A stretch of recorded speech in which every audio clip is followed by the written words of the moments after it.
Here we are.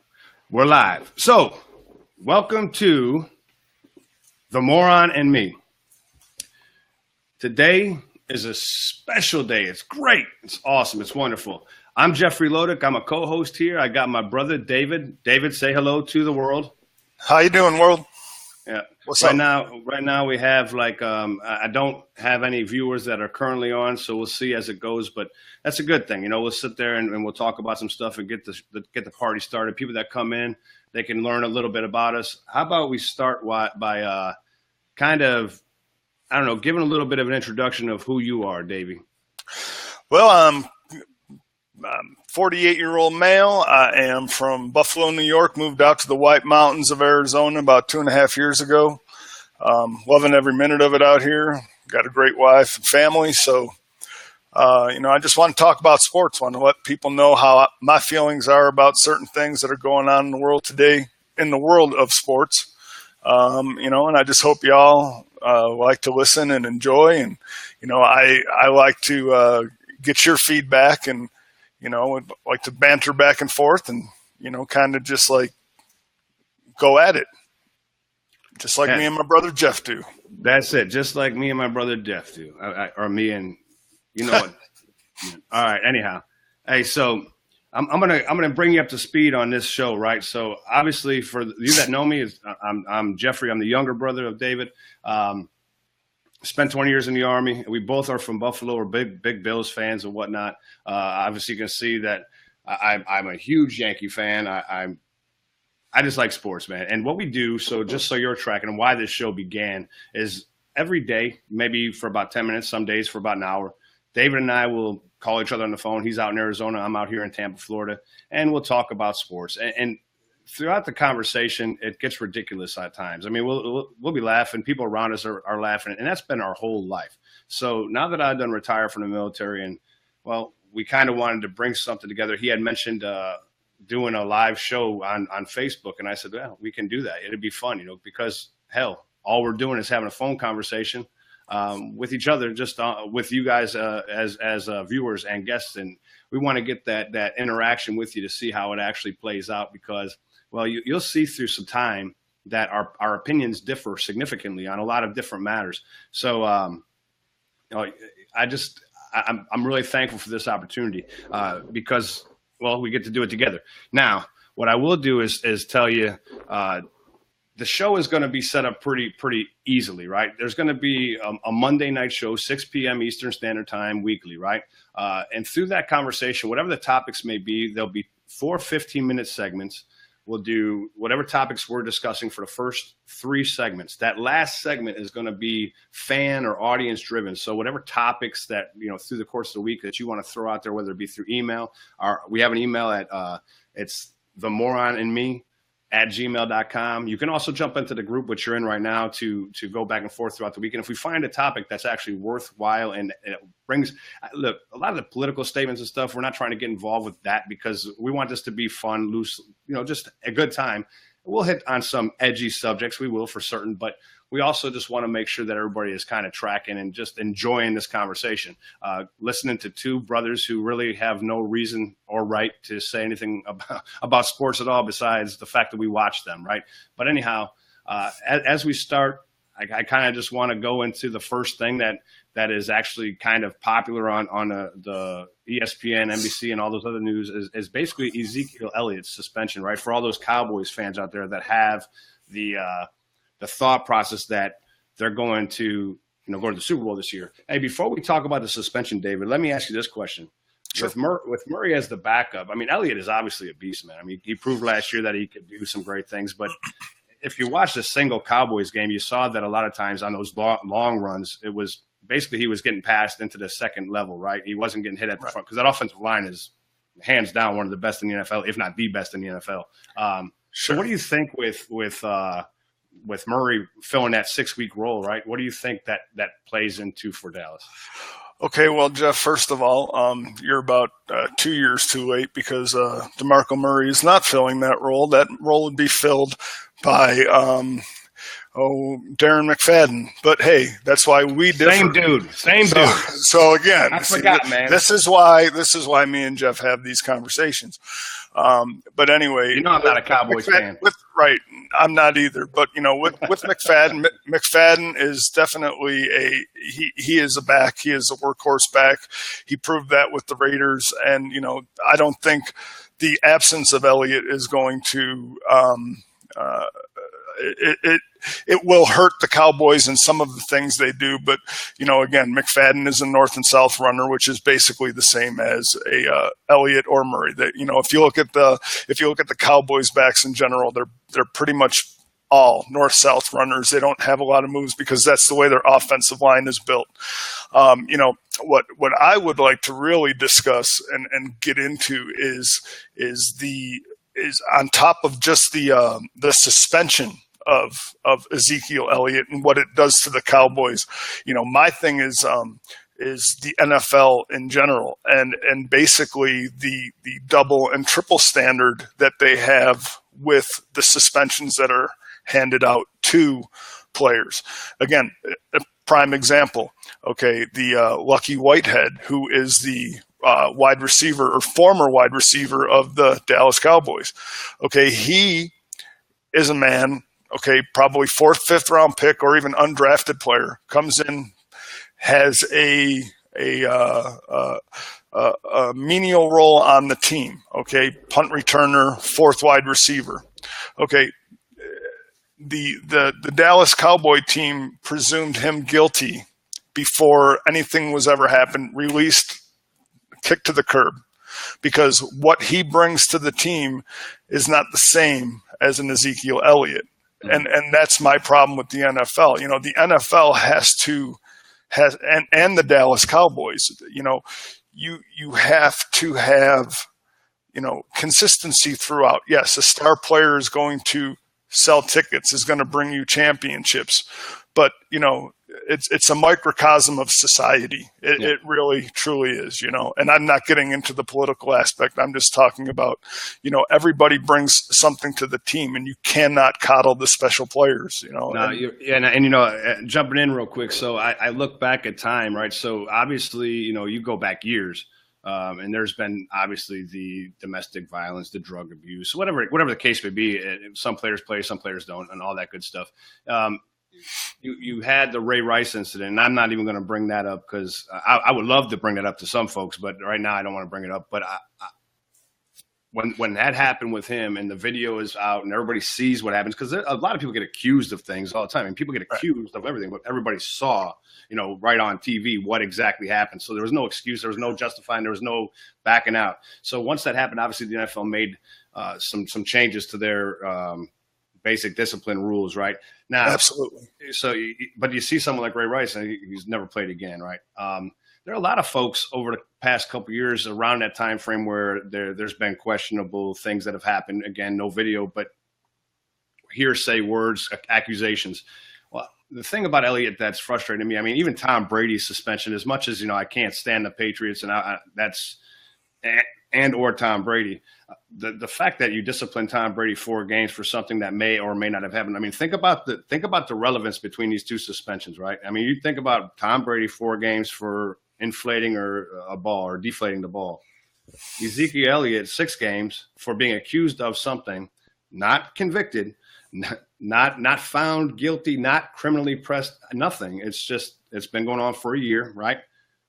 How do you balance that? Even if you're going to take a stand and say domestic violence will not be accepted, even though he wasn't accused, he's got 6 games. This dude got 4 games for a ball. You got 2 more games for allegedly beating your wife or your girlfriend. I'm going to suspend you for games that you have not been found guilty of for that much time. I mean, does that make even sense? I mean, does that even make sense?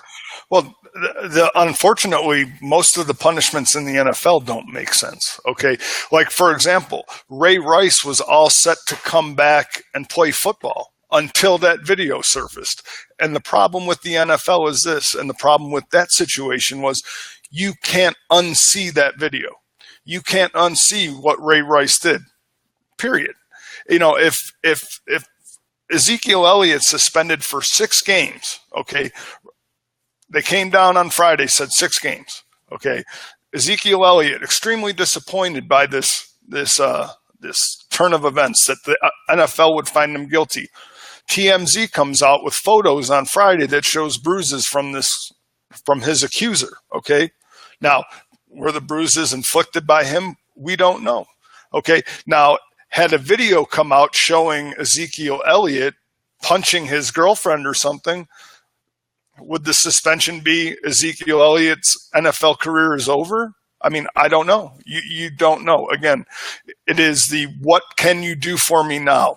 It's what can you do? I would have to assume, right? I would have to assume that in that case, because at the time, obviously Elliott's a second-year player, and he's got a lot of upside to him, right? I mean, the guy is just a beast. I mean, but when that happened with Ray Rice was maybe declining, right? A lot of people say Ray Rice was declining, but how much? I mean, he was still a hell of a back, and he was still able to produce, right? So, you never know. I do find the disparity between certain offenses, right? That they call offenses. I find them to be a little sick and simple-minded. But then, you leave the NFL world and you go to other venues, other sports, right? And you see the suspensions that they get in the. There is no comparison from sport to sport to sport. I mean, baseball has, the one rule, right, that everybody knows is the PED usage. That's because of Balco and all that craziness way back in the day. PED usage is the one thing that's going to get you suspended for X amount of games each time. But just the basic infractions for, personal conduct, that's a flip of a coin. And again, I believe that has something to do with the player that is being charged, right? I mean, Puig from the Dodgers gives a finger to the Mets fans, he gets suspended. The Mets mascot gives a finger to the fans, and that dude gets fired. Like, I feel bad. But anyhow, I mean, it's just a difference, right? You're representing something bigger, and that I think that if you want to continue talking about the actual disparity, that we can for a moment. But I'd actually like to bring it forward if you will, but you can continue if you want. No, good. So as we start talking about these different rules, right, for sports and how these things play out, I just wanted to be clear. Not even just not the NFL, MLB. We can talk sports, right? But we can talk corporation. We can talk anybody. There are certain behaviors, I guess you would say, that are you represent. I don't care about representing the league, the NFL. That's all well and good, because each team has an owner, right? And each NHL team, soccer team, everything. Each business has an owner, and that owner has a value, and that value is what you're working for. Is him. He tells you what you should and should not do, and that's bottom line. He is your employer. There's a lot of craziness out here right now. Just talking about, and I'm not going to talk about Marshawn Lynch and Michael Bennett. I mean, I find value in those two gentlemen more than you could possibly imagine. I think I think we talked earlier, based on if they sit forever for the national anthem, so be it. That's why, I mean, veterans that are aggravated about it, that's all well and good. Veterans fight for the right for people to do those things. I'm all good. I think it's fine. Kaepernick is a different story based on, I think, of his position, not based on what he was trying to do. And what he's doing right now is great. He's doing a lot of great things for the world, right? Love it. But as we sit here and we talk about different things, how is it that no one can understand that if I am the owner of a business and I say this is what I want you to do, you can't get it through your head that this is what I want. This is my business, and you represent my business. That's the bottom line to me. Jeffrey, what I can tell you is this: is what you're forgetting is, and whether it's Pete Rozelle, Paul Tagliabue, Roger Goodell, the list goes on and on. Hitler. Whatever. It don't matter. The simple fact is this: yes, those owners report to that man. So yes, does Ezekiel Elliott work for Jerry Jones or Stephen Jones or whatever Jones it is? Absolutely. But at the end of the day, Jerry Jones and Stephen Jones work for Roger Goodell. So when it all comes back in the circle of everything, that if it's me, and my morality is so high that I am not going to condone somebody even so much as even the thought of them touching a woman, or whatever, it doesn't matter. Okay, I would get rid of that person in a heartbeat. But the fact of the matter is, at the end of the day, it comes down to who can win you a championship. That's the bottom line. What can make you the most money? And it's why teams don't touch certain players anymore. And that's why teams did not bring Ray Rice back. It's why teams do not bring Colin Kaepernick back. Not because of anything other than, do I want to deal with the fallout of my fans? Do I want it to cost money in my pocket?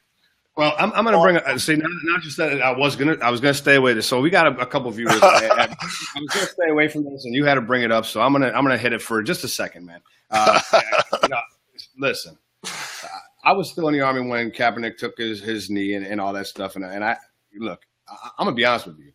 I cared zero about his knee. Rahif or whatever his name was that played basketball back in the day that did the same stuff. You go into the locker room and stuff. Yeah, man, great. It's got it. It's okay. I understand. People are allowed to do whatever they want to do. It's all well and good. My frustration with Kaepernick is today in 2017 at this point in time, as people are talking about it as being black.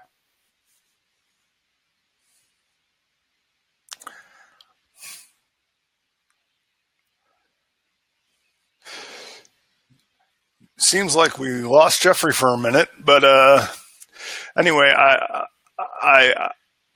think I can kind of answer some of what Jeffrey was trying to say. Kind of sum it up like this. I can respect a Michael Bennett for doing what he does if he does it every day for the rest of his career and so on and so forth. I could respect Marshawn. Well, not so much Marshawn Lynch, because Marshawn Lynch does it to the beat of his own drum, and Marshawn Lynch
Hey, so we're back.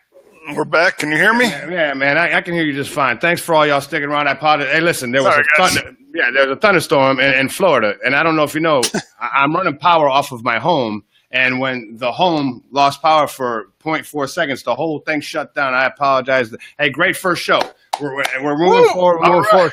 All right. Hey, so hey, look, I got to tell you, listen, before we continue this down the road to Kaepernick, I want to switch gears, and I actually was about to get really involved, and I was looking forward to what I was about to say. But you just made a noise. You said "woo," and I want you to do it again. This one, I'm going to tell you right now. This one goes out for all you wrestling fans out there. I want you to say a prayer for the Nature Boy who is in a medically induced coma with a heart condition. So I want to give a hearty "woo" to the Nature Boy. That's what I'm talking about. Hey, he just did that in real life, people. Just so you know. Yeah, look. Hey, so I made it a mistake. I made a mistake. I got it earlier in the conversation about Murray still playing for Dallas. I'm an idiot, right? That's called lack of preparation. So, but you just did the woo, and right. Look, I did not. I don't care. Yeah, and you'll do it again. That's right. Woo! Outstanding. Hey, so. Hey, let's. I'm going to ask you a question. So I want to cover a little bit about Bills stuff. I know that's good for you guys. I actually would like to talk about a couple other different teams, but we'll start with the Bills based on the blockbuster trades that happened earlier today, or not today, but this week. Excuse me. But before we actually get to that, I got to tell you there was this thing, and I'm sick and tired of hearing this nonsense. What I do? What are you laughing at? You didn't do nothing. But Stacy loves Roman Reigns. By the way, everybody. Stacy, my wife, loves Roman Reigns. Roman Reigns ain't watching. He don't give a damn. Oh, I know. No, I'm kidding. so listen.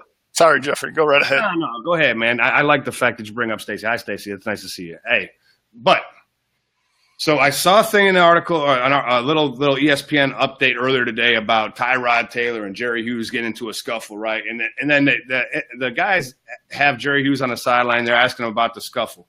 Listen, I'm sick of people asking NFL players about scuffles during this time of the year. How is it that you would not think, right? Let's just be obvious. Well, one, you're going to get this response. Well, in the heat of battle, man, we just got – you're going to hear that in the heat of battle. We're bouncing off each other and we get mad. Okay. That is the answer. That's not the answer like 17 years ago and now it's changed or evolved over time. It was 17 years ago. It was last year. It's this minute. It's going to happen tomorrow. You have some of the biggest men in the world playing a contact sport, trying to make a team so they can make that contract of X amount of millions of dollars, and they get hit. And I'm going to tell you, they might be big, but it hurts when you get hit by a big dude, right? So the fact is there even a doubt why? Or why do they even ask the question, what happened out there? Right. Teammates are teammates, but competition's competition. And you know, the fact of the matter is, this isn't basketball. You know, basketball isn't so much a contact sport. You know, this isn't baseball. You know, so you don't have that close, intimate interaction all the time. So yeah, football, even hockey. You know, heat of the battle, your teammates at the end of the day. But like you say, you're both competing for a job. You both want that job, and you both want to win. You're competitors. You're alpha males. That's what you want to do. So you know what? At the end of the day, I don't even know why it's news. People have to report something, but right. Oh, Jim hit Jim. Good. And tomorrow they're all going out to lunch, or later on they're going out to lunch, and it's forgotten. Okay. At the end of the day, it is what it is. It's hilarious, man. Like, cause none of that stuff stems over into the season. I mean, the fact is once I've made it past training camp injury free, and I hear you, Freddie. I start week 1, I can, get paid my money. All the other nonsense is just, it is what it is. It's just silly to me to actually ask that question. It's like, hey, why is the sky blue? It's the same conversation. I mean, hell, when I was a kid and we'd play football in the backyard and you throw the ball and I'd run past you because I thought I was going to actually get past you, and then you yank me by my shirt and slam my face into the ground. You know, all that was great, but it hurt, right? And I used to get frustrated, but what is I'm going to be mad. You just slammed me into the ground, man. These guys are getting hit. They got to report something. So moving on from ask me this question, right? Let's go. Tell me. So Buffalo trades Sammy Watkins, and then minutes later trades Darby. They get Jordan Matthews and whatever the dude's name is that's replacing Darby, right? So, which is, we can sit here because, man, when it came out, ESPN, they're setting Taylor up for failure. Bills Mafia, this sucks. We just threw in a towel. I go on my Facebook feed. Forget 2017. We're joining the Jets as the team that throws in the towel because the Jets obviously, exited like max exodus of players that are of value to obviously tank the year. So now the Bills join it, right? So your opinion wasn't that way because when we talked on the phone that day, I still think you're a moron for it, but I also think that there was some relevance to what you were saying. So please let's tell me about the trade and not only what it does this year, because I was telling you my point was we set ourselves up for success possibly 2, 3, 4 years down the road. And you argued, what did we lose on August 15th? Absolutely. What did we lose? What we lost was absolutely nothing. We did not lose a thing. Sure. Sammy Watkins can turn into an all-pro, future Hall of Fame wide receiver. In Buffalo, not even close. In Buffalo, he had 3 years. He had 3 years to prove what he was. And what he was less than what we got back in Jordan Matthews. A broken sternum, by the way. Yes, he does have a broken sternum, but I'm sure Sammy Watkins got hurt in the walkthrough this morning. So, but anyway, regardless, the fact is this team is set up to do whatever it needs to do come 2018. You do not win a championship with Sammy Watkins. You do not win a championship with Calvin Johnson, arguably one of the greatest receivers to play. You win the championship with a championship caliber defense and a franchise quarterback. If you have no franchise quarterback, with the exception of Trent Dilfer 1 year, because the Ravens defense was so amazing. And the Chicago Bears of 85. And the Bucks when they won. Whatever. But Brad Johnson was a serviceable quarterback. They had a great defense, but he's not a franchise quarterback, but he was serviceable. Anyway, okay, so how many Super Bowls have there been? 52? So out of 52, 49 have had pretty much franchise quarterbacks win a Super Bowl. So the fact of the matter is, for the last 21 years, the Bills have never had a franchise quarterback. They traded probably the best quarterback they've had name-wise is probably Drew Bledsoe, and they traded him when he was on the downturn of his career. Okay. Other than that, there has been no quote-unquote franchise quarterback the Bills have had since Jim Kelly left. They have positioned themselves where they could turn around and trade first, second, third-round picks next year to move up to get their franchise quarterback and still have their other 3 picks in the draft. Or they could do nothing, and if everybody says that they're going to lose like they say they're going to lose, they don't have to trade any picks. They can turn around and have 6 picks in the top 100, and that's only if they do nothing more today. They could turn around, trade Reggie Ragland next week for a 3rd-round pick, then there's 7. Then if they cut Andre Holmes and a couple other guys who they signed, they have another compensatory pick. That's 8 picks. 8 picks in the top 100. Okay, and if they turn around and trade nobody, and let's say they finished 4-12, so let's say they're in the top 4, they get their franchise quarterback. And they have 7 other potential, because the draft is always a crapshoot, but 7 other potential stud players in the top 100 that will be on this team for 5 years. And that, my friends, is how you build a championship. You cannot sustain a team, okay, in this day and age with free agency, okay, without it. And, Brandon Beane today, he was talking about people being cheap and rookies being cheap, and everybody gets on him like, oh, he's not talking about talent. He's talking about being cheap.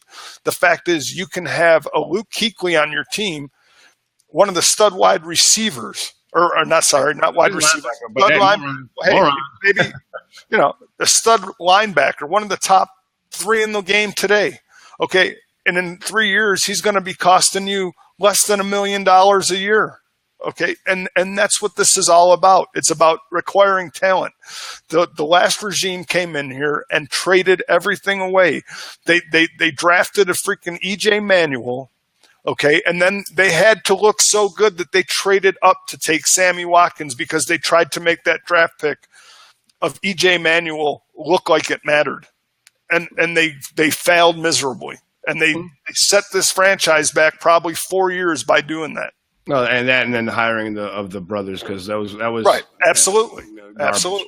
Hey, but listen, and I'm listening to everything you're saying, and I don't disagree with that. I mean, what you're saying makes sense. I mean, we go back to New England when actually New England became the actual Patriots that everybody, especially people that are like 22 years old or 23 years old, they remember this New England team, but they forget before. Wait, can I just say one more thing, Jeff? Before I don't mean to interrupt you, but let me just clarify and let me just kind of like bring it all together.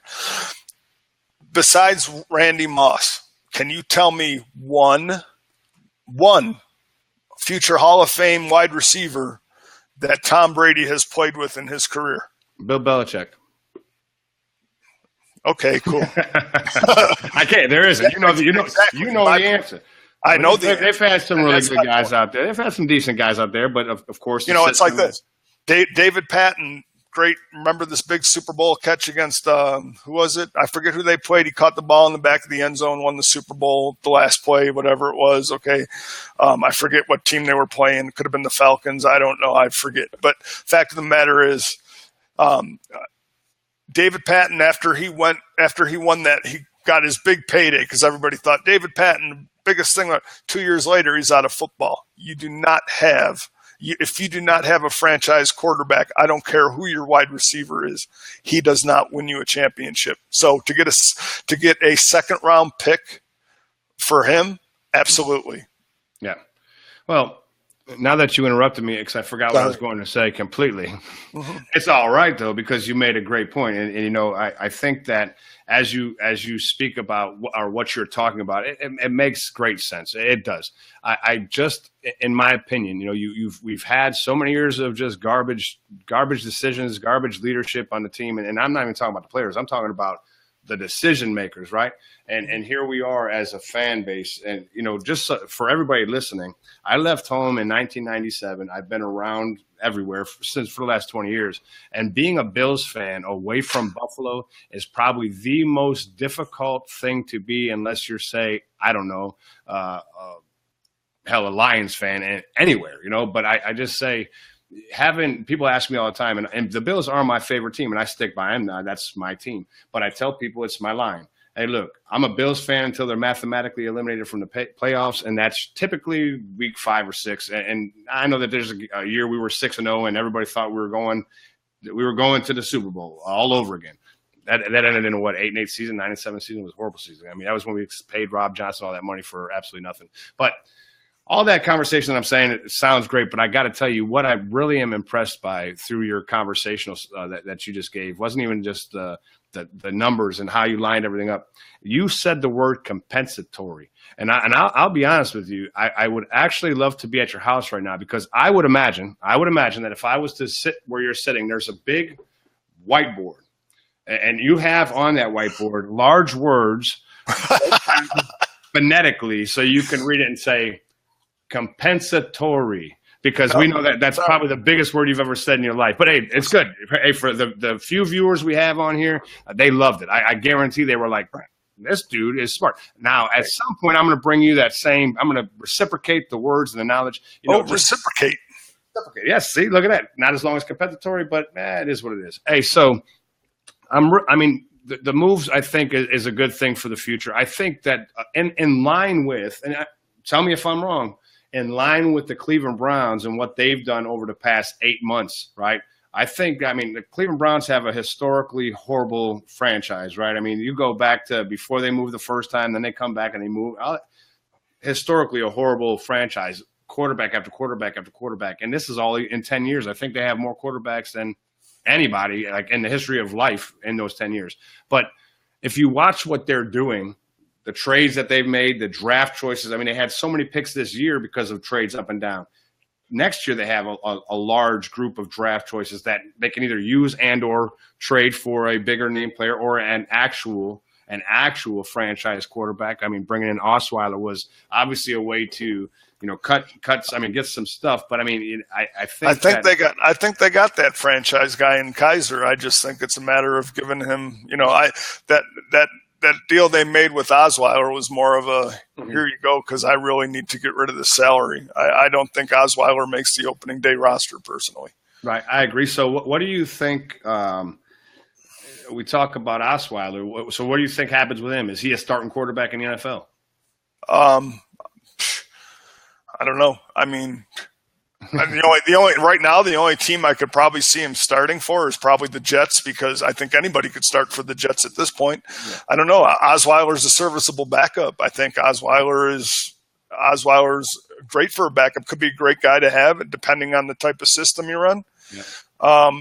Everybody talks about systems this, systems that, but certain offenses are geared for certain quarterbacks. Okay, yeah. Could Osweiler come into Buffalo and operate our system? Yeah, he did it with Rick Dennison before. So do I think he could operate it? Absolutely. I do. I think our offense, Buffalo's, is a run first, pass second offense. And, that's why to get rid of Sammy Watkins and do what you're doing to build your team, build your draft picks, I think is a fantastic idea, because fact of the matter is he wasn't going to sign here. He was going to walk. And we got a second round pick for somebody who was not going to be here at the end of the year. And we got a second round pick because he's quote unquote healthy right now.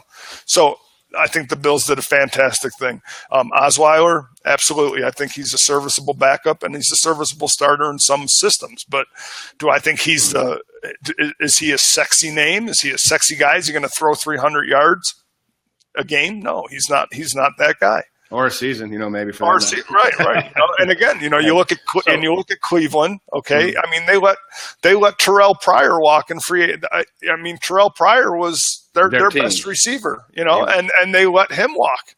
So do you ever think to yourself? I mean, obviously, everybody that's sitting here, like in this group of folks, and even like me and you, we sit there on Sunday, we watch the games, and we have these awesome analytical statements that we say, and you watch some of these happen, like a Terrell Pryor, and I know he wanted some money, and I get that. Sure. But you ever think to yourself, what is he doing inside of that locker room? Like I look at Brandon Marshall, right? I mean, and you look at him from team to team to team, and you see the craziness that's going on with him and Richardson, and they leave and they talk about the drama in the locker room. Those. And let me, as a matter of fact, I'm going to pause where I'm going with this, and I want to ask you about leadership in the locker room, because it's important. Sure. It's what actually keeps a lot of folks together. Do you ever hear how people try to force the best player on the team, and they anoint him and or her, regardless what sport, they anoint him or her the leader of that team based on their skill level? Sure. That drives me absolutely wild. I mean, I'm a huge Derek Jeter fan. Now, I would be. Look, Derek Jeter was never the best player on the Yankees any year. I mean, there was a year, like towards the end, I think it was the year prior to his retirement, that he was actually looking at being in the conversation for MVP of the year. But he was the captain from the time he was 22 years old. I mean, a young kid. There was something about him, his characteristics that allowed him to be the leader on that field. And I watch these guys, they talk about this player should be the leader. This player should, because they have the best stats. They have the best. I mean, even Sammy Watkins, they were trying to anoint Sammy Watkins as the leader of the offense. Sammy Watkins hasn't spoke up about anything from a perspective of watching him on the field, watching him in conversation on a interview. It's just pretty crazy. What do you think about that? How do you think it is that people anoint these leaders to be leaders when all they really possess is the actual skill? And that's it. Being out here in Arizona and following football, I kind of look at, a player like Larry Fitzgerald. Okay, now Larry Fitzgerald, don't get me wrong, great wide receiver, but besides, absolute Hall of Famer. But besides being a great Hall of Famer, he's also a great man, a community leader, like Derek Jeter today, Junior. Today, but no. Let's go, man. I'm dying. No.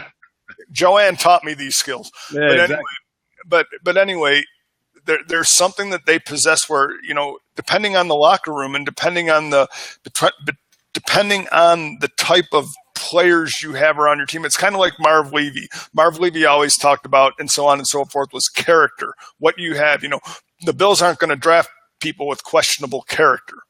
So, your leaders were natural in Buffalo. They were natural leaders back in the 90s, like your Jim Kelly's, your Kent Hall's, okay? Like if you ask Jim Kelly and they'll say, well, Jim Kelly was the offensive leader. No, it was Kent Hall, because when Kent Hall, he was the center. He led that entire offensive line. He led that entire offense. But, it was that strong, powerful, the person who commanded respect without ever having to say anything. So, is Sammy Watkins a leader? He's not a leader. How can you have a guy honestly be the leader of your offense? And I'm not trying to bash him for his injuries or anything like that, but he's a guy who's played relatively 3/4 of, 75 or 65% of his career. Okay. The other 35% he's been injured and hasn't been a part of the offense. Okay, so you can't anoint a guy just because he's your star player. Yep. A lot of the stars aren't the leaders. Okay, right. Richie Incognito is probably the leader of that offense. Okay, he's the most outspoken. He commands the respect. Same with Williams, Kyle Williams, another guy. Kyle Williams is a guy who, he'll say what he has to say. He's rowdy. He's the rah guy, but it's like, this is what we're here for. This is what we're doing. Those are the guys that are leaders. And it's tough because it depends on the makeup of the locker room. Yep. And the young guys coming out today, it's tough because they come from a different background. It's trying to get somebody who can understand all the different backgrounds of all the different players and put them in that room and rally them around that one point. Okay. And that point is, we are a team. We are here to win a championship. We are here to do something, and it's tough to find out exactly who that person is unless you're really around them on an everyday basis to find out that they don't have to be the in-your-face guy. They can be the quiet guy, right. But know what, when he speaks up, it's business time. You know what I mean? Yeah. All right. So check this out, baby. What I want to do is I want to kind of just put it out there for the folks that are here. Hey, we got about 18 minutes left on the show. It's a 60 minutes period. At 7 o'clock, 1900, we're cutting out. So that's just it. So in about 3 minutes, I'm going to open it up for comments, and we'll start to kind of answer some of the things that you guys are wanting to speak about. Just a tidbit of knowledge. After this show, right, there's going to be a poll put on our Facebook group, which is where you're getting this video from. And if for some reason you're not in our Facebook group and you're getting this video, join the Facebook group. Every week we'll do the Monday show. We'll put a poll out of who is the moron. The show is the Moron and Me, and it's not really it's very ambiguous, but it's for you to decide for this week who is the moron. I mean, based on whether we made mistakes on what we were talking about or whatever it is, you choose who the moron is, and then prior to the Monday show next week, we'll tally the results, and that person will wear a little spinny hat on that Monday show. Now, we're going to have a second show throughout the course of the week, and we haven't nailed down that day yet based on obvious work schedules and things like that, and we want to make sure that we're available for you, and you can come and witness what we're talking about. But we're going to look at here probably what's today's date? The 14th of August. So the 14th of August, a lot of fantasy drafts are being brought up, and there are a lot of people are getting in their leagues and doing other things. Well, David and I will come in here. We'll do some fantasy conversation. We'll probably invite some folks to come on and bring you into we have 3-way conversations, so we can bring a guest, maybe have just a platform to have some, who is your maybe your go-to guy this year. Who do you everybody must draft this person, and who is the guy that last year, although did well, and stay away from him with a 10-foot pole, So we'll have that later on this week or maybe next week. But we'll keep you all posted on our Facebook group, so you can you can stay engaged with us, and we really want you to stay positive and stay with us, because it's going to be a good time. Obviously, this is the first show, no excuses, but we're having fun. I'm having a great time. You having fun, baby? Absolutely. And you know what the best part about this is? Our mother, Joanne, who, we get a lot of our humor from, and we build off a lot of our humor from. She's going to be a guest from time to time. Jeffrey's going to bring her on the show. Let you experience Joanne up close and personal, and you'll understand exactly why we are how we are. You know, and I love my mother to death. But we're balding. He's thinning. His hair is thinning. I'm balding. And when you see my mother, you'll be like, now I know where you get it from. No, right, that's right. My mother's not balding. She's got a lot of hair anyway, but it just sounded good. No, definitely going to bring her on. And we really want to bring some of y'all on here. I mean, listen, awesome topics, and let's bring you on the shows, and we can engage in that manner. It'd be really a good time. But hey, Jeff, any questions up there? Anything that people want to talk about? Haven't seen anything recently. I mean, there was a couple before we went off, and I'm not sure if there's anybody that's around right now. All right, I don't know. But hey, come on in and let's ask a question. I think. George wants the full Joanne experience. We're gonna give it to you. Okay, so there are some updates. So all right. So what I'm gonna put out is I'm going to tell you, Timmy Reed. I'm going to show it up there. Timmy Reed said David Johnson #1 pick. We'll talk fantasy for a minute while it's out there. So sure. I can see that. David Johnson wants to be a 300, 400 carry touch game. I think that he will be the #1 pick in the draft in most fantasy drafts. PPR leagues, absolutely. I really being out here in Arizona, they've done a lot of retooling, a lot of they're getting their offense together. So David Johnson as a #1 pick in fantasy, absolutely. But again, my thing about fantasy is it's a crapshoot. It always is. It does. There's no expert fantasy guys. David Johnson could be the #1 pick, get hurt the first week, and then who you stuck with. Right. So you're right. It's all a crapshoot. But if I was picking first, it would either be him or LaShawn McCoy. Those are my two guys.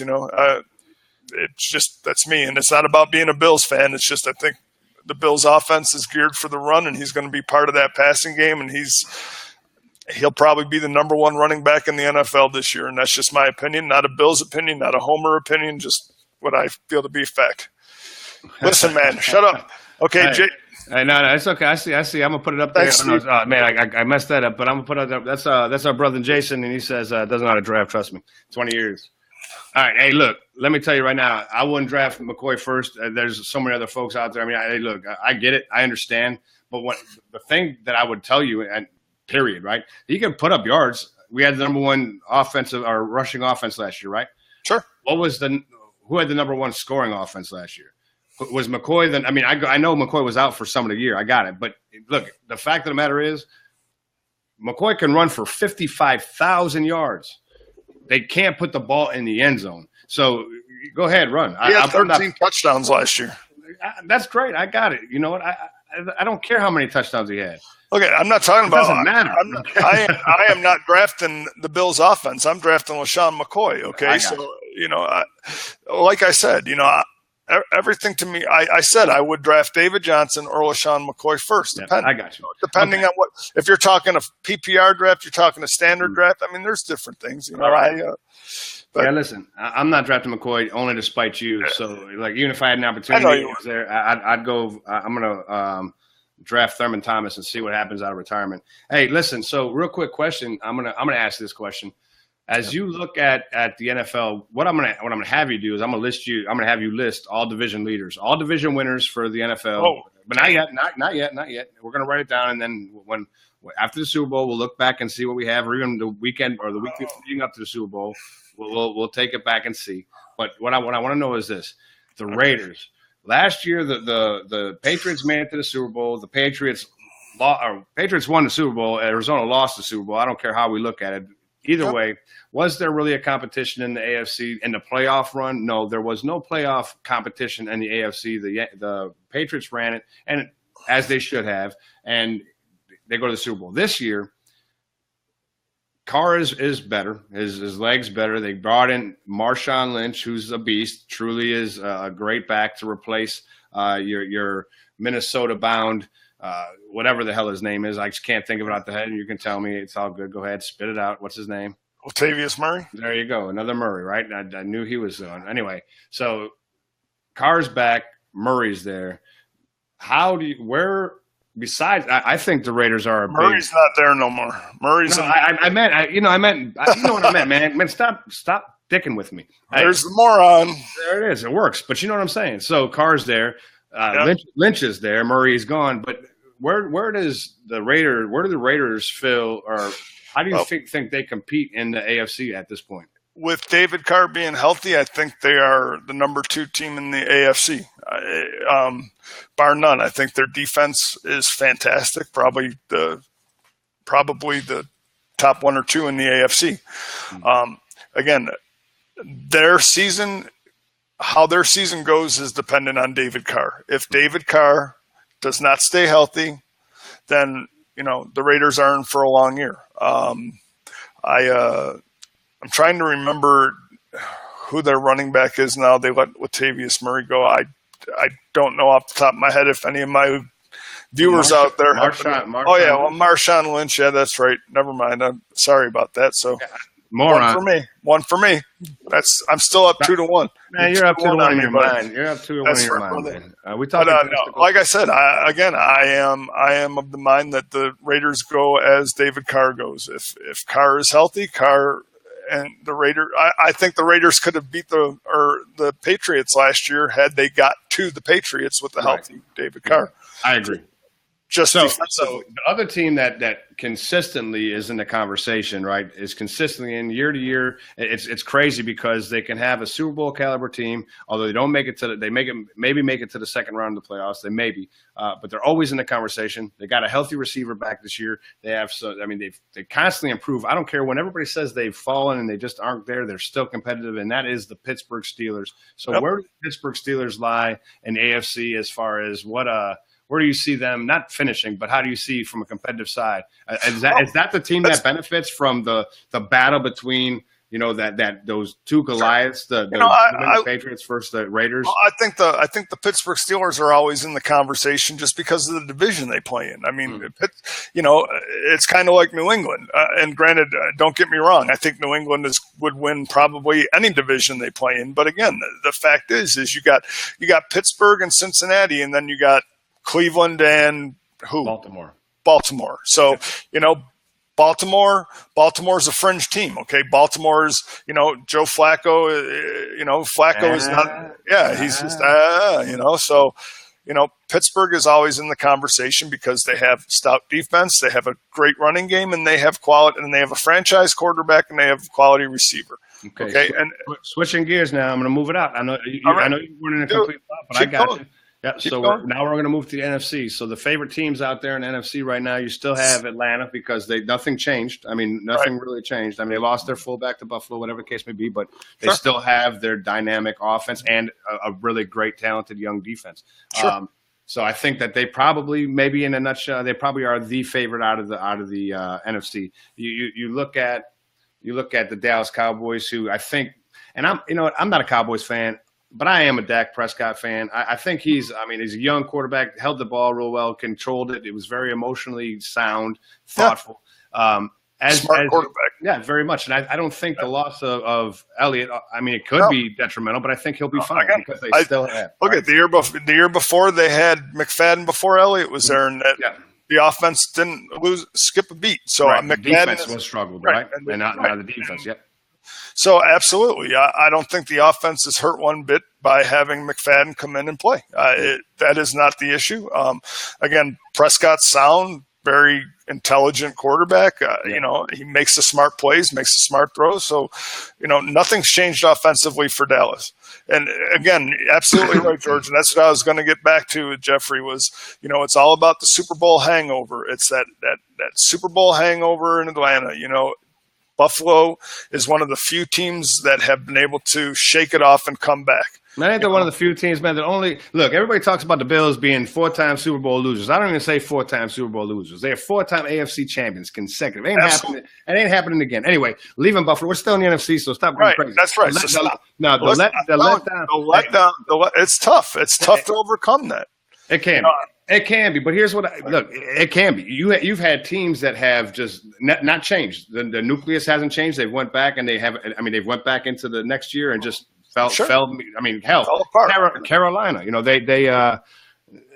they had a pretty bad season after their Super Bowl year, right? I mean, obviously I lost Josh Norman, but Josh Norman is not the whole defense. But I tell you what, he was a significant role because you see what happened. But here, let me ask you a question. So I have a sleeper team. Well, real quick, not a sleeper team. Talk about the Arizona Cardinals while we're right. Absolutely. I mean, I think Palmer is that that's it. Yeah. That's it. Well, what is Arizona doing right now to help themselves? I don't know what they're. I mean, Carson Palmer is. I mean, he's been good. Don't get me wrong. He's been good consistently, but he's also been hurt consistently since back in the day. Well, that's it. So what are they doing to fix themselves for 3 years from now? Because they have a team that can win right now. Absolutely, and again, that's Atlanta's shortcoming. What are they doing to get somebody to be able to step in if Palmer goes down?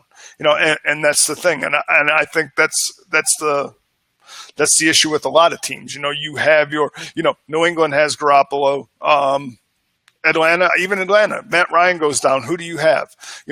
Everybody has that guy. And the thing is and what do you do? What Arizona has is they have David Johnson. They have a good running game. Yep. Okay, they don't rely solely on the pass. They have a stout, young, hardcore defense. Okay, their defense is solid. Yep. Okay, do I think that they have enough to win or get to the Super Bowl? Probably not so much. Okay, not in the NFC. Seattle. I'm gonna stop you. There you go. So Seattle's always in contention when you have Russell Wilson and the defense they have, because they got great corners, they got great linebackers, they got great linemen. They have a defense that actually, like you had mentioned earlier, just sustain and go for it. So we talked about most of those teams, I would say, and we can actually write this down and talk. We're running out on time. We got about 4 minutes. I kind of want to ask a couple little things, but so. We've mentioned some teams that are significantly good. I mean, they're going to be in the mix, period, right? Now, give me an AFC team that is a sleeper and give me an NFC team that is your sleeper. Wow, AFC team sleeper, probably. I think based on their division and based on the fact that and I don't really consider them a sleeper, but probably the Kansas City Chiefs. I think if their offense, their defense is probably top 3 in the NFL. If their offense and Alex Smith stays consistent, absolutely. Okay. And in the NFC, I would have. Wow, there's not a lot of sleepers in the NFC. I don't know who you call a sleeper. Somebody who's in the conversation, but because. Packers aren't really a sleeper. They're a contender, right? Yeah, absolutely. Maybe the Giants. The Giants might be a sleeper.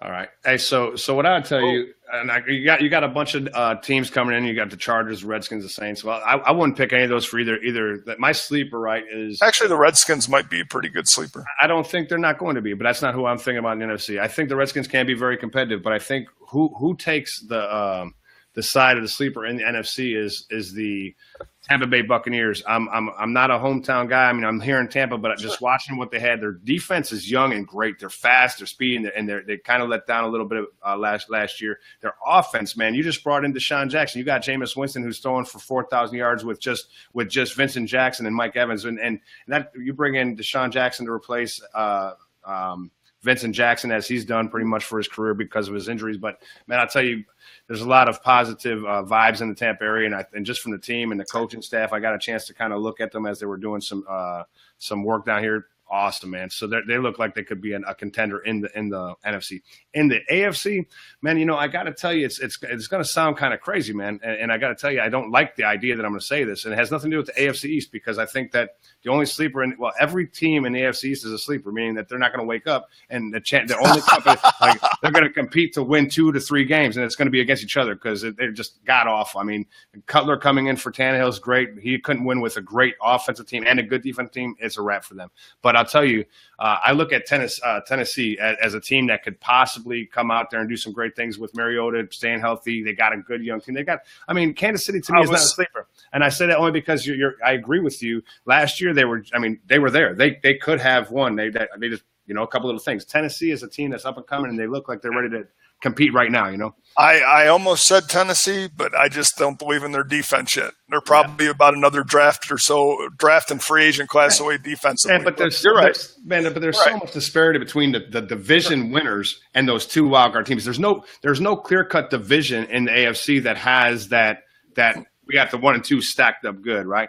Anyhow. Hey, listen, it's 7:00. Our hour is up. Hey, listen, to be 100% honest with you, I want to keep this show going for another 45 minutes to an hour because we got a lot of stuff to talk about. I'm telling you, there's just so much out there. But look, we got to stay true to the time. Hey, David, last words. We're gonna run a couple seconds over, but hey, the reason why I'm gonna let it happen. I'm not the judge, jury, and all that good stuff in the show, but we're gonna let it happen because we had about a 7-minute delay. During the middle of the show, it cut off because thunder, so we didn't get a really chance to really work in our audience too well. But I want to give you an opportunity to speak a couple minutes. First, I just want to say to your Mr. Sean Burns over there, man, just remember, I know your phone, you said it was bad, you couldn't really watch it, but we are going to be downloading this on Facebook or on YouTube rather after the show's over, and it will be up on Facebook Live. This will end up being reposted, so watch it, take a look. But secondly, what I want to do is, first of all, I want to say thank you to my brother Jeff for really giving me the drive to want to do this because it's something that me and him have both talked about doing, and then after he retired, he got into doing these podcasts. So I just figured that it was something that me and him could do, stay close, talk sports, let you all listen, and my brother's family, friends, people from outside, get to hear our perspectives, and we can listen to yours. Again, this is not an I'm right, you're wrong. This is this is my opinion. Please feel free to bounce your opinions off of me because listen, I don't know everything. God knows I don't know everything, but I value back and forth. I value the banter. I value talking about things that I believe in, things that I know, things that I think I know, and things that I don't know. I talk a lot about things I don't know. You can ask all my family who's sitting out there watching right now. I talk about a lot of stuff I don't know because I just like to talk. But like I say, the one thing about it is, for the most part, this entire show is all about sports. Sometimes sports bleeds into politics, but I do not intend to do any political talking whatsoever at all. This is all about sports. It's all about fun. And I want to talk, hey, I know you're right and I'm wrong, George, but that's all right. I'm on the TV. You ain't. But, and again, but like I said, one other thing, and this just ain't confined to pro sports. I want you all to know. Okay, I am an avid disc golf player. It's funny. I came out here in Buffalo. I never played disc golf in my life. I come out here. I try to play almost every day that I can. My wife can't stand it. No, I'm just kidding. She doesn't mind too much, but I enjoy disc golf. So we're going to talk disc golf. My friend Nick Duran, who was on here earlier, he's a 5-time national amateur champion of disc golf, and I'm going to have him on the show so he can explain to some people exactly what the sport is about because it's the fastest growing sport in this country, and it's a lot of fun. And I like I said, we are open to all sports, and I'm not knowledgeable on all of them, and I'm hoping. Oh yeah. Hey, David's about to get. Hey, look, I'm about to do the mute. It's my turn. I'm jumping in. That's right. Ready? Okay, so you're good. Now it's my time. I get the last 15 minutes. Not really. It's not 15 minutes. It's only a few. Sure. Hey, David says thank me. We've been talking about this forever. It's a dream come true to have an opportunity to speak with my brother and to have people listening. It's just funny. I don't know about the sport called disc golf. I've never heard of it before, and David plays disc golf often, I guess. And I'm going to learn. We'll bring on Nick. What's his name? Is it named Nick? Nick Duran, yes. Okay, Nick will come on and he can teach me. I think I've heard of it before, but I'm not sure. I think it's not PG-13. I'm not sure. You have to explain to me what disc golf is. Anyhow, so listen. I got to be honest with you. Opinions are great. We all have them, and we enjoy each other's conversation. I tell you, David and I sometimes meet, stay eye to eye, and we agree with stuff, and sometimes we're way off. I mean, that's just like all of us. But the good thing is, and I got to be honest with all of you out here, some days that we bust each other's chops, and I'll spite them and just say something just to be silly, just to throw a fuel in the fire. I like to play devil's advocate. But we enjoy the conversation amongst each other. Everybody around us has always enjoyed our conversation. And although I got to be honest with you, this first show, well, it's a little bit of there's some nerves in this, right? So absolutely, we started this idea months ago, but we actually on Saturday said, hey, are you ready to do this? Because I mean, hell, I'm wearing my son's Xbox headphones. So I don't own any, but I mean, I got a good setup here, right? But we said, listen, if we keep waiting, we're never going to do it. So Saturday morning, I create a Facebook group. We create the YouTube channel. We test some things out, and here we are. I mean, listen, there's a logo that we're working on that we don't have right now. That picture that I put up on the Facebook group, and I did it, which is awesome. I love it. He loves it greatly because he's wearing actually, it went along the line of the Moron and Me. Someone said, our cousin said, I thought it said the Mormon and Me, but it's the Moron and Me, right? But a friend of mine said, is he wearing a bonnet? Because she thought it was the Mormon. I was like, no, but David is.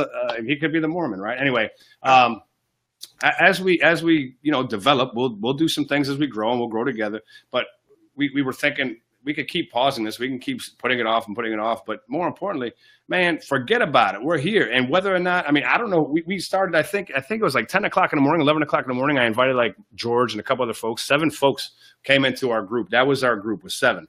The next morning, or probably about 10 hours later, whatever that was, there was 175 people in the group, and I was baffled. I was like, where'd they all come from? I mean, I didn't invite nobody. I mean, I'm glad y'all are here. Please share it, bring it. And I want as many people to listen and participate. That's the biggest thing, is participate. So from here on out, our last 15 minutes, period, right? So this is something for you to think about. Our last 15 minutes, period, will be your comments and having a discussion back and forth with you. And that's just how it's going to be. We want to really involve you in the show, because we can talk all day long about the Bills. We can talk about football. We did not touch baseball today, and that's solely because I'm a little pissed off that Chapman gave up a home run in the top of the 9th against the Red Sox last night. So I said, I'm going to leave baseball alone. There was a subject that was brought up about basketball, about a contract. Is it relative? What do I think about the contract? Or what does David think about the contract from James Harden? We'll get to that next week, because that's a real good point, and that's about a 10-minute conversation in itself, based on craziness of years growing with watching garbage players get $90 million, but the salary cap and all the nonsense that goes in there. But anyway, thank you all for coming on and listening. Thank you for coming in and actually trusting us to bring you what we will bring you. Is fun, and look, if we were to be silent for 30 seconds and you just watched us. Look at how funny David is. Yeah, I knew the answer. So when you go into your poll, you can say the Moron and Me. Don't even worry about who's the Moron. Look, it took him 0.3 seconds. It's in 30 seconds. It's good. You had. Shut up. Yeah, I get you. Hey, Clubber Jeff. All right. No, it's talking about I know what they're talking about, dude. I know what they're talking about. Man, you knocked me out without even a punch. That's all right, dude. I could take it. But really, when you're talking about the Moron and Me, think of all the things that Jeff said wrong today. Oh yeah. Hey, look, I'll tell you what we can do, and I agree, Dave. Hey, look, my game was off today. It's okay. It was nervous. Right. I was like, I wasn't nervous at all, to be honest with you. But here's the deal. Was hot. Yeah. Okay. Anyway, so listen. What we can do is we can find ourselves a volunteer administrator, right? Like, remember that show where the guy sits in the corner and gets the errors, and they can do the errors, right? And they can tell us from the error perspective. Pardon the interruption. No, around the horn, dude. That was around the horn, absolutely. Yep. And but the most important thing about that is, I don't really care what the statistical data presents. I don't care if you win 2-1 or you have 17-1 or whatever the score is. Sure. Guarantee you. Yeah, I know. 52 weeks. I know. I'll be the I will be over 500. I might not be 47 and 5. But I'm going to be over 500, and you're going to have to wear that thing. Just so you know, if you didn't know, after the end of 52 weeks, so next year, this time, August 15th, after 52 weeks, that person this is going to be first season, right? The second season, whoever lost now has to wear that hat for the entire season, and then some. And then the next thing is drawing faces on it. But anyway, hey, look I'm gonna get ready to get off this thing, because the Yankees, Mets are starting. Fred Meyer just mentioned it up. PTI, you're right. Did I say mentioned it up? I was reading while I was trying to talk. Anyway, whatever. And it's Kluber. George was talking about Kluber, the pitcher for the Indians. You're thinking about Clubber Lang. But the fact is, you can tell your baseball savvy is not very good. But it's okay. Oh yes, and don't worry, Sean Burns. I will take you to Fantasy School 101. So next time you can get up. Before look, I'm not siding with anybody, but what I'll tell you is Sean Burns plays in that DraftKings league, and right now I think you have a $0 budget or balance in DraftKings. Yeah. Sean, he bought a new house last week for $335,000 off DraftKings. Not really, that's a joke, but that's really awesome. And he's at my house or on his way. He's going to be here. I want to get the advice. Right. So. Yeah. See, but I got you. It's all good. It's all good. So listen. I'm going to ask, besides the poll, and what I think I might do is create a poll. We want some, I guess you would say, suggestions about what our possible intro song can be. No. I want the intro song. Oh. We're working on that stuff. I know David has his little John Cena Make-A-Wish. No, not me, dude. That'd be Stacy who had the John Cena. I'm not John. I'm not walking into no other man's music, man. No, I'm kidding. Anyway. We'll figure out that, but we're trying to get some. I'll get some feedback on what some introduction music would be, but we'll get our art updated here in the next few weeks. But look, let's grow, man. Hey, we got 175 in our group. Let's see. August 14th. I want to see by September 1st if we can have over 1,000 people, because I don't think that's rough. I don't think it's hard, because if each one of y'all take your friend list and offer our show to those folks, it's going to be good. We're going on YouTube. Do me a favor. Go subscribe. I'm taking this show right when we're done. I'm going to download it and upload it into YouTube. Subscribe on that channel and tell your friends. And if you watched it right now, don't go watch it again on YouTube. That'd be absolutely ridiculous, right? But you get what I'm saying. If you miss it here, get on YouTube. Anyhow, hey, those are my last remarks. Until next time, I'll see you guys later. David, what you got? Take care. Take care. Thank you for watching, and we'll be back this week. All right. This week. Hey, look for Thursday or Friday, but we'll keep you updated on the Facebook group. All right. All right. Take care, guys. Bye-bye. Later.